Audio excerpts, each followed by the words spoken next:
हमारी complementary event.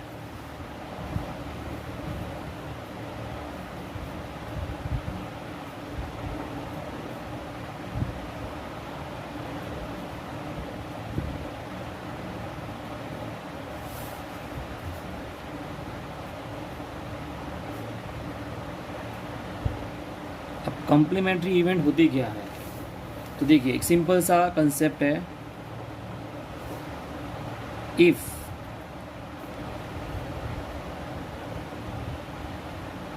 A is given event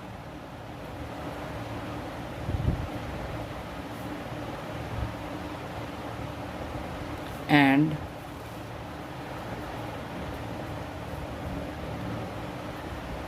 if A does not happen, then it is called complementary event of A.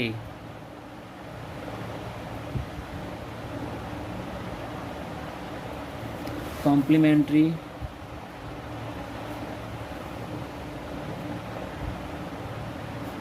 event of A. It is denoted by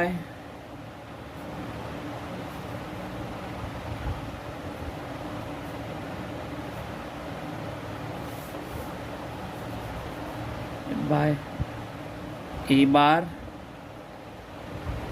और A dash।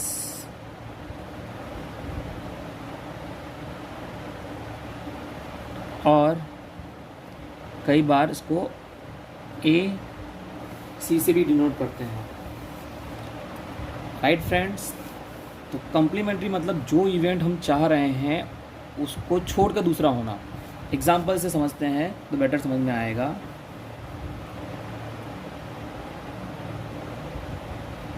एक example लेते हैं, जैसे event A है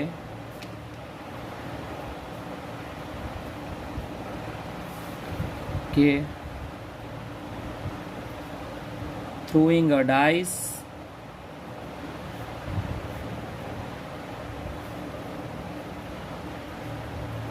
we get prime number।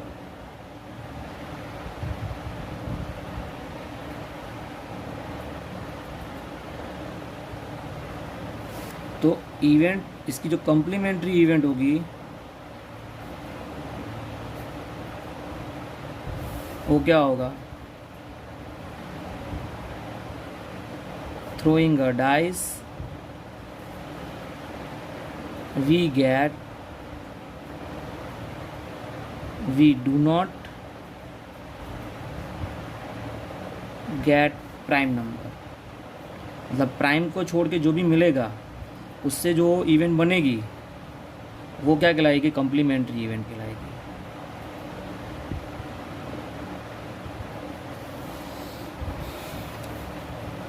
Okay, इस तरह से एक और एग्जांपल लेते हैं।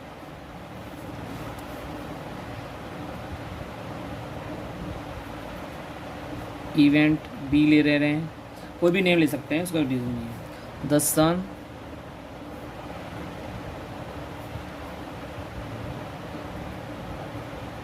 rises in the east। तो इवेंट बी बार यानी इसका कॉम्प्लीमेंट्री क्या होगा, इसका अपोजिट सेंटेंस क्या बोलेंगे, the sun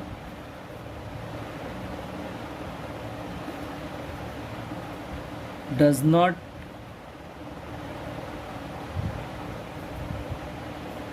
rise in the east। इसको हम और क्या बोल सकते हैं, इसका उल्टा क्या बोल सकते हैं, the sun rises in the west। तो आप देख सकते हो इसमें एक पॉइंट कि ये सर्टेन इवेंट थी, तो उसकी जो कॉम्प्लीमेंट्री इवेंट आई वो क्या आई, इम्पॉसिबल इवेंट। मतलब सर्टेन इवेंट की कॉम्प्लीमेंट्री इवेंट क्या होती है, इम्पॉसिबल इवेंट। Clear friends. अब यहाँ पे हमें नोट देखनी है इसकी।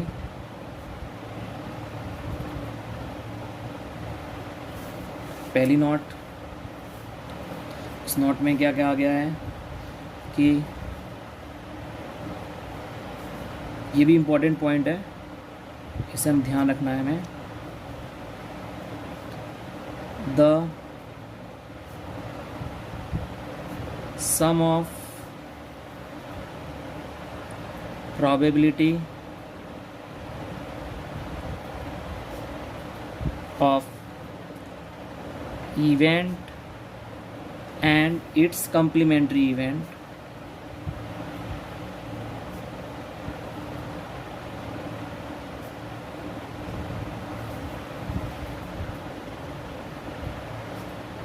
is 1। That means जैसे अगर इवेंट A हो और उसकी कॉम्प्लीमेंट्री इवेंट A बार है, दोनों का सम कितना होगा, 1 होगा। अब ये हमें बहुत ध्यान रखना है, मोस्ट इम्पॉर्टेंट है। स्टेटमेंट के फॉर्म में भी आ सकता है और सिंबल के फॉर्म में भी आ सकता है, तो दोनों आपको ध्यान रखना है। अब इसके बेसिस पे सम आते हैं जो हम सॉल्व करेंगे। एग्जाम्पल नंबर 1 कैसे समाएंगे कि आपको P ऑफ A दिया है, सपोज 3/4, राइट। आपको फाइंड क्या करना है, P of A bar find करना है। मतलब एक या तो इवेंट की प्रोबेबिलिटी दी होगी तो कॉम्प्लीमेंट्री की फाइंड करनी होगी, कॉम्प्लीमेंट्री की दी होगी तो इवेंट की फाइंड करनी होगी। देखिए कैसे करते हैं। देखिए, जैसा हमें पता है कि दोनों का सम P ऑफ A और P ऑफ A बार का सम कितना होता है, 1। अब P ऑफ A कितना था, 3/4, यहाँ पे 3/4 plus P of A bar is equal to 1। अब जो फाइंड करना है वो वन साइड, उसको इस साइड ले लेंगे, तो P of A bar is equal to क्या आ जाएगा, 1 माइनस 3/4। कैसे माइनस करेंगे, 1 के ऊपर में कुछ नहीं है तो 1 ले लेंगे, क्रॉस मल्टीप्लाई कर दो, 4 1 ज़ा 4, 3 1 ज़ा 3 और 4 1 ज़ा 4। जब भी डिनोमिनेटर सेम ना हो तो ये एलसीएम लेने की एक मेथड है। क्या करना है, 4 1 ज़ा 4, 3 1 ज़ा 3 और 4 1 ज़ा 4। तो आंसर क्या आ जाएगा, 1/4।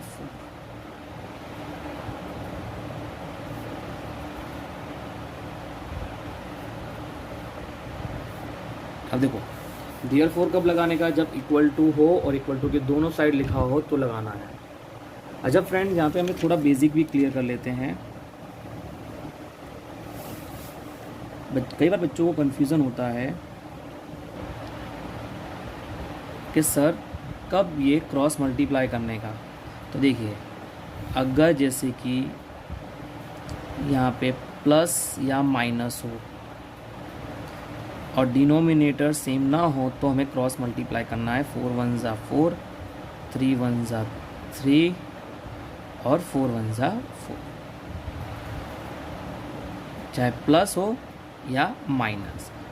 पर अगर यहीं पे मल्टीप्लाई होता तो नहीं करते, तो क्या करना होता है, जिस पहले तो उसके अपोन में कुछ नहीं है तो 1 सामने सामने करने का होता है। 3 1 ज़ा 3, 4 1 ज़ा 4। और एक और चीज़, अगर यहीं पे अगर डिवाइड होता तो सबसे पहले याद रखना है, इस डिवाइड को हम मल्टीप्लाई में चेंज करेंगे तो 4/3 हो जाएगा। जब भी डिवाइड को मल्टीप्लाई में चेंज करेंगे तो जो उसके बाद होता है उसका रेसिप्रोकल नंबर आता है।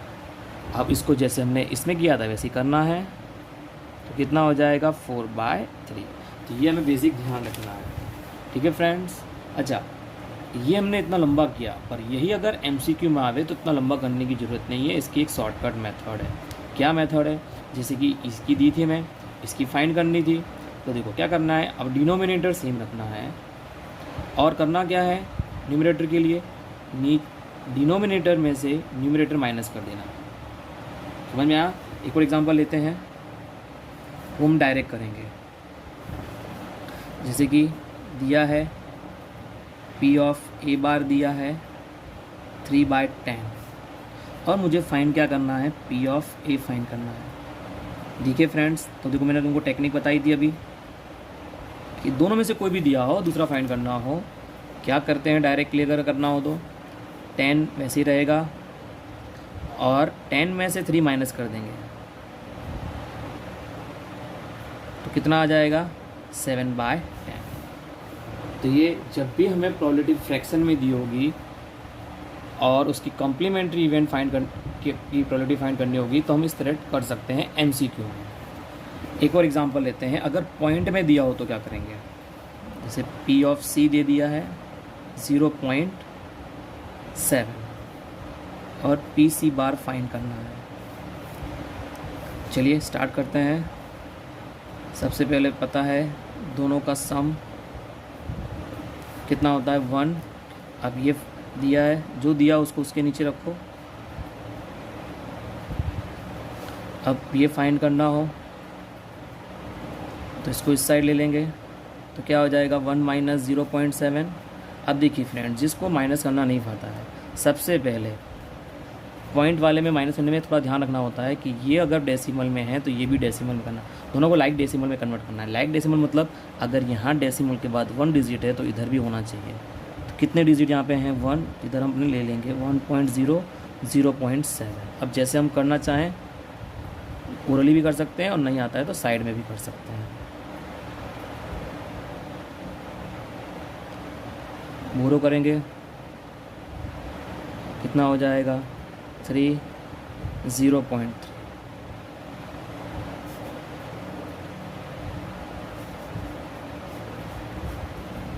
राइट। अब आप सोच रहे होगे इसमें हम बाकी सबके हम डायरेक्टली कर बता देते हैं कि अगर यहाँ पे तो 1 डिजिट था, अगर 2 डिजिट हो, 3 डिजिट हो, 4 डिजिट हो तो कैसे करने का, वो हम समझ लेते हैं। अगर जैसे 1 में से अगर हमें माइनस करना होता, 0.07 माइनस करना होता तो क्या करते हैं, सबसे पहले 1, कितने डिजिट हैं, 2, तो 2 0 लगाने के 0.07। और फिर जैसे माइनस करते हैं, करो माइनस, यहाँ 10, यहाँ पे 10 होगा तो यहाँ पे कितना हो जाएगा, 9, 3, 9, 0। तो आंसर कितना आता, 0.93। उसी तरह अगर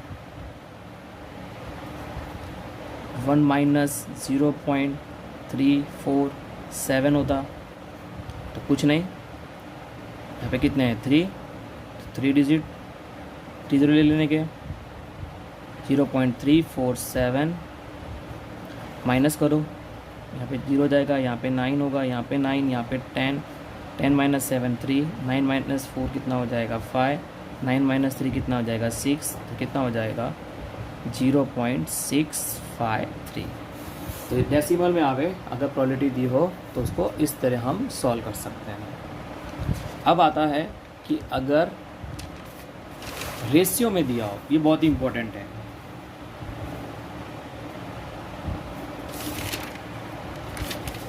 एग्जाम्पल नंबर हमारा 4, जैसे कि P of A is to P of A bar 3:4 दिया है और हमें अब दोनों की प्रोबेबिलिटी फाइंड करनी है या किसी एक की फाइंड करनी है। चलो P of A bar find करना है।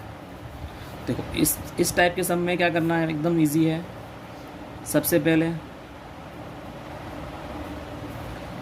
ये दोनों का टोटल कर लेना है। डिनोमिनेटर में क्या आएगा, इन दोनों का टोटल, ओके।